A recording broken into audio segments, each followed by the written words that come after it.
ድብርት ወይም ደግሞ ዲፕሬሽን እየተባለ የሚጠራው በሽታ ምልክቶችንና እንዴት መከላከል እንደሚችሉ ያውቃሉ?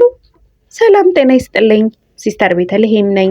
ለዚህ ቻናል አዲስ የሆናችሁ ሰዎች ላይክ፣ ሼር፣ ኮሜንት ማድረግ እንዳትረሱ። ሰብስክራይብ እያደረጋችሁ ቪዲዮውን መጀመር ትችላላችሁ ማለት ነው። በዛሬ ቪዲዮ ይዤላችሁ የመጣሁት ስለ ድብርት ምንነት እንድንወያይ ነው፣ ወይም የተወሰነ ነገር ላካፍላችሁ ነው ማለት ነው የመጣሁት። ተመሳሳይ ችግሮችን በተመለከተ ቪዲዮ እንድሰራላችሁ ከፈለጋችሁ ኮሜንት ላይ መጻፍ እንዳትረሱ ማለት ነው። እንግዲህ ድብርት ምንድን ነው፣ እንዴት ነው የሚከሰተው የሚለውን ነገር ስናይ ድብርት ያው የሰውነታችንን ወይም ደግሞ ስሜታችንን እንዲሁም ደግሞ ሀሳቦቻችንን የሚነካ በሽታ ነው። አመጋገባችን፣ አስተኛኘታችን፣ ስለ ስራችን የሚሰማን ስሜት፣ ስለ ነገሮች ያለን አመለካከት በሙሉ ይነካል ማለት ነው። እንደ ሌሎች የሀዘን ወይም ደግሞ መጥፎ ስሜት በቀላሉ ልናስወግደው የምንችለው አይደለም ማለት ነው። የዚህን በሽታ ያው መነሻውን ማወቅ አስቸጋሪ ነው። አንዳንዴ ያው በዘር የሚተላለፍ ሲሆን፣ አንዳንድ ጊዜ ደግሞ በቤተሰቦች ውስጥ ይህ በሽታ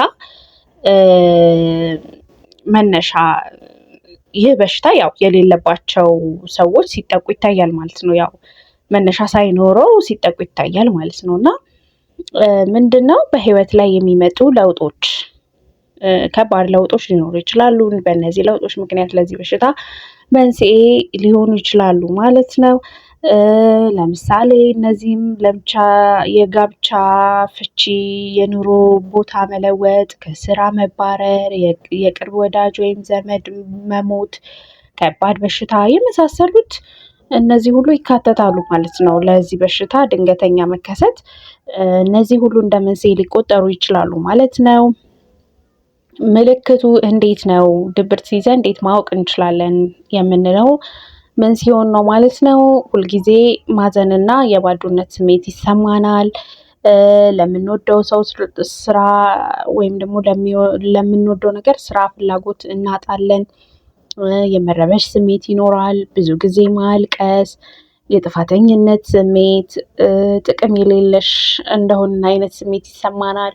ተስፋ የመቁረጥ ስሜት ይሰማናል። ያው ብዙ መተኛት፣ ከነጭራሹ ደግሞ አለመተኛትም ሊኖር ይችላል ማለት ነው። ብዙ መመገብ ሊታይብን ይችላል። ወይም ደግሞ ከነጭራሹ ደግሞ የምግብ ፍላጎት አለመኖር።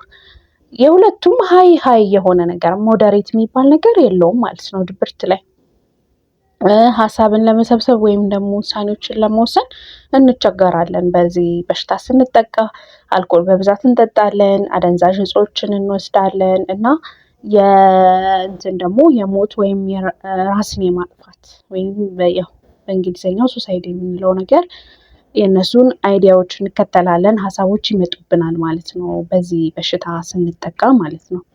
ስለዚህ ይሄ በሽታ እንዳያጠቃ እንዴት ነው መከላከል የምንችለው ስንል እነዚህ ከላይ የተጠቀሱትን ስሜቶች ከ2 ሳምንት በላይ ከተሰሙን በፍጥነት ወደ አእምሮ ሐኪም ዘንድ መሄድ እንገደዳለን ማለት ነው። መሄድ አለብን ግዴታ ማለት ነው። እና ድብርትን በተለያዩ በሽታዎች አማካኝነት ሊመጣብን ይችላል። ያው በተለይ የስኳር በሽታ፣ የልብ በሽታ፣ የመርሳት በሽታ፣ ካንሰር፣ ስትሮክ ለዚህ በሽታዎች ተጠቂ እንድንሆን የሚያደርጉ ናቸው። ሊያደርጉን ይችላሉ ፕሮባብሊ ማለት ነው። እና አንዳንድ መድኃኒቶችንም ያው ድብርት ሊያመጡ ይችላሉ።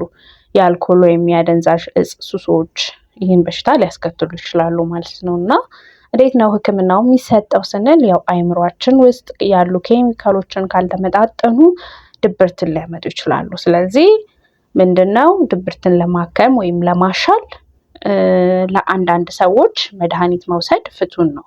ምክንያቱም እነዚህን ኬሚካሎች ባላንስ እንዲሆኑ ስለሚያደርግ ይህ ድብርት በመድኃኒት ሊጠፋ ይችላል ማለት ነው፣ ወይም ሊፈወስ ይችላል ማለት ነው። እና በዚህ መልኩ ይሆናል ማለት ነው። ለሌሎቹ ደግሞ ከአእምሮ ሐኪም ጋር መማከር የተሻለ ያደርገዋል፣ የተሻለ ይሰራል ማለት ነው። እና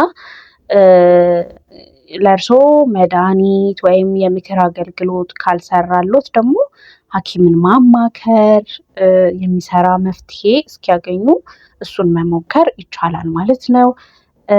ሌላው ደግሞ የሚስማማንን ሕክምና ካገኘን በኋላ በትጋት መከታተል ፎሎ አፕ ያስፈልገዋል። ምክንያቱም ፕሮግረሱ መታወቅ አለበት፣ ምን ላይ እንደደረስን መታወቅ ስላለበት መከታተል ያስፈልጋል እና በዚች ይህንን ካረግን በጥቂት ሳምንታት ውስጥ ጥሩ ፕሮግረስ ማየት እንችላለን ወይም ለውጥ ማየት እንችላለን ማለት ነው። እና ምንድነው በዚህ ቪዲዮ ምን ማስተላለፍ ነው የፈለኩት፣ ድብርትን ላይክ እንደ ቀለል አድርገን እንዳናየው ነው። ምክንያቱም ስር በሰደደ ቁጥር ወይም ደግሞ ትልቅ ደረጃ ሲደርስ ድብርት ብዙ ነገሮችን መውለድ ይችላል። ብዙ ኮምፕሊኬሽኖች ይኖሩታል።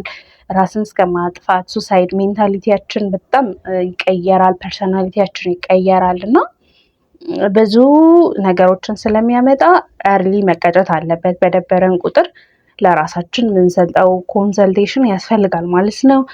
ይህን ቪዲዮ ይዤላችሁ የመጣሁት እንግዲህ አስፈላጊ ስለሆነ ነው እና የተለየ ጥያቄ ወይም ኮሜንት ያላችሁ ሰዎች ኮሜንት ሴክሽን ላይ መጻፍ እንዳትረሱ።